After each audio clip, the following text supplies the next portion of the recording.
And we are back with the third segment of the GSMC Sports Podcast presented by the GSMC Sports Network. And in this third segment, we're going to be doing a quick injury update, some of the players and the expected timetable and when they're supposed to return. So we're going to just dive right into this mainly because we are running low on some time. And we're going to start with the player that I'm sure a lot of Celtics fans are so happy that he's finally back, Kristaps Porzingis. Now, I couldn't get his entire head in the frame because he's just that tall. And really, he was back. He played against the Clippers. The Celtics, they ended up winning 126-94. And him returning is actually rather early. A lot of people, and there were reports saying that he would return in, how should I say, in December, and not this early not in late November, but he ended up making a return in the game against the Clippers last night. And I mean, regardless whether or not he returned or not, I expected the Celtics were going to end up winning in that matchup against the Clippers. And it's good seeing him back. But there are also several other stars that are not going to make this list, mainly because I wouldn't have enough time to cover every single one of them. But I'm going to be looking at some of the key players, like for each team that was either supposed to be in talks of being in the playoffs and making it a little bit competitive. And since this one was the first one, he ended up being the first on this list because he made his return. Now, the other star on this list who has been injured for a substantial period of time is Ja Morant. Now, he missed the last 8 games due to a right hip subluxation. I have no idea what that word means, but that's what the doctors are saying, so don't at me. And he also had a pelvic muscle strain as well. Now, there's talks that he's going to be in the lineup on Monday against the Portland Trailblazers, and I'm just going to go ahead and make sure that he actually played in that game, because I did not watch the Memphis game. I did not have the subscription for that, but he did play in that game. He ended the game with 22 points, 11 assists, and it would seem like he's, despite the injury, that he's back to playing at 100%. Now, despite the fact that he was gone, it would seem like the Grizzlies, they still have a solid team without Ja Morant. Obviously, Ja Morant makes the team all that more competitive, but since he was out, the Grizzlies were 5-4 without Ja Morant in this season.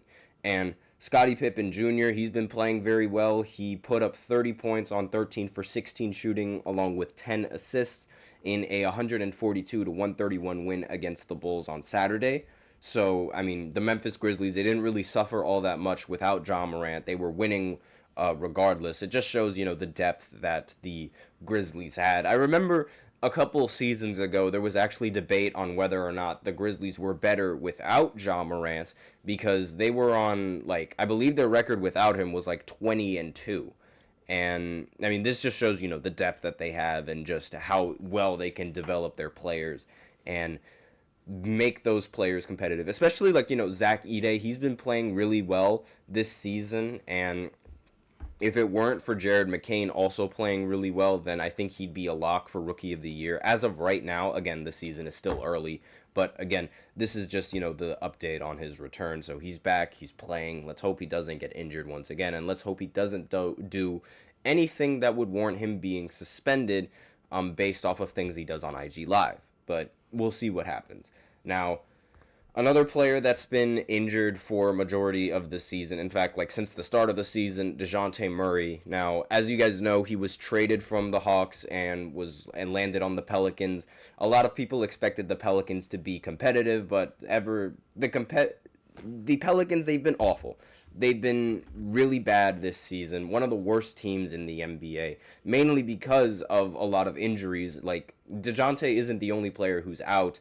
Zion is also out indefinitely. We don't have a timetable on his return, so there's no real update that I can give you about the status of Zion. And there was also CJ McCollum, who is the next player that I'm going to talk about.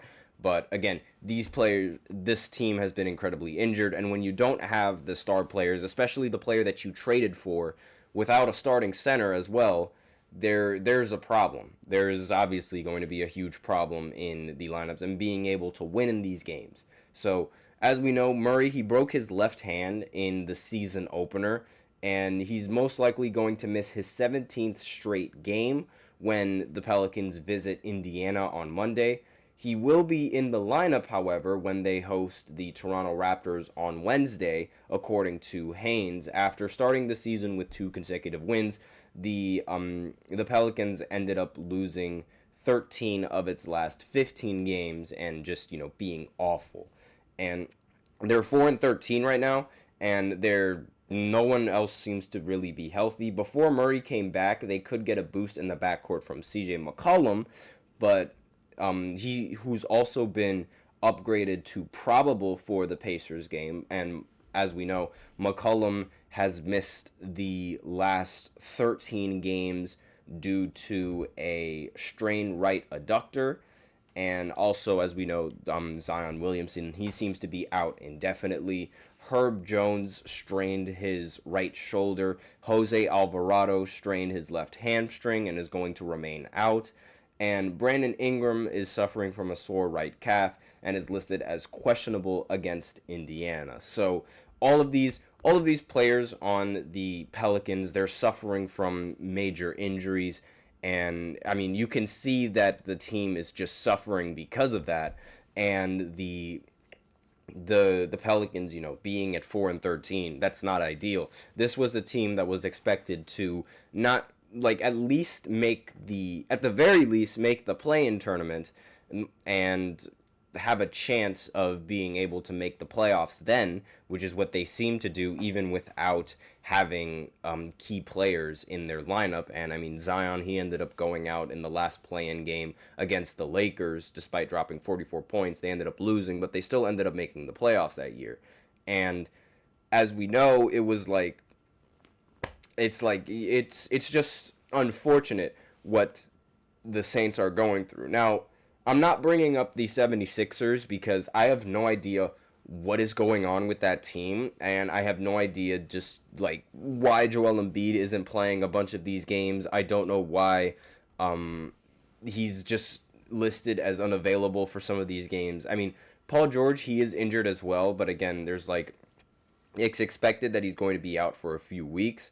And it's a train wreck over there. It's really bad over in Philly with basketball, mainly because Joel Embiid. It doesn't really seem like he wants to play, but I digress. Now, the last 2 players that I'm going to talk about are Kevin Durant and Bradley Beal. They've been injured for quite some time, primarily Kevin Durant. Now, Phoenix, they started out 8-1 this season, but ever since Kevin Durant ended up going down, they've gone 1-6.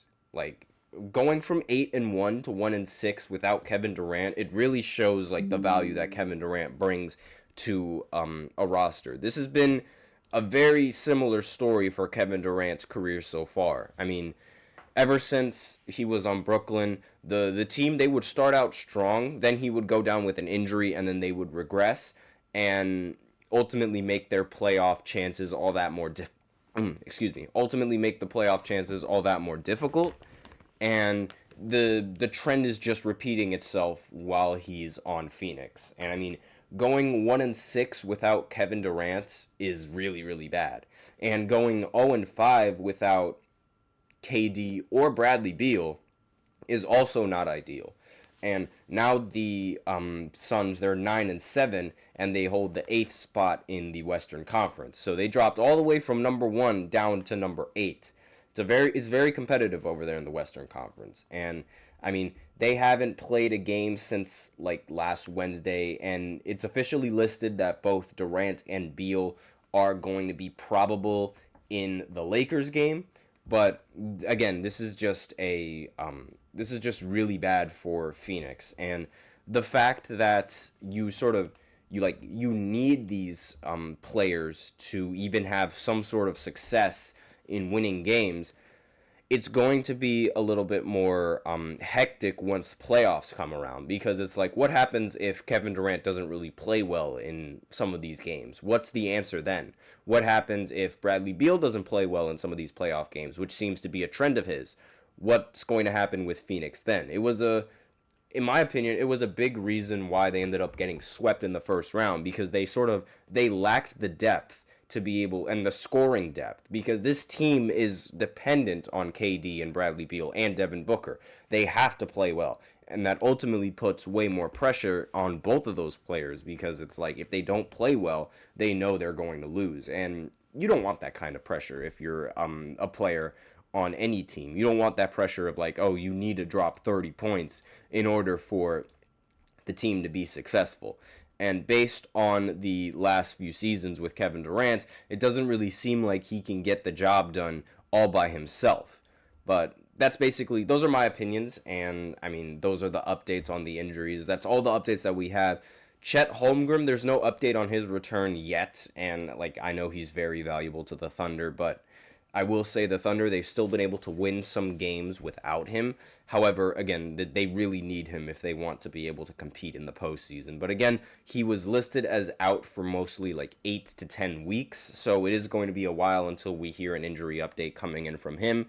But and the Thunder coming in from Chet Holmgren, but we'll see how that works, and we'll see if they're able to sort of continue winning and continue maintaining a high seed to better their chances of making the postseason. But that's all that I have in this third segment. So now we're going to go ahead and go into the fourth segment, where I talk about the NFL MVP award, because Saquon is now getting in these MVP conversations, and I'm going to talk about whether or not I agree with that, whether I think that the MVP should be an award for quarterbacks, because there is the debate about that. So I'll be right back after this short break, so be sure to stay tuned.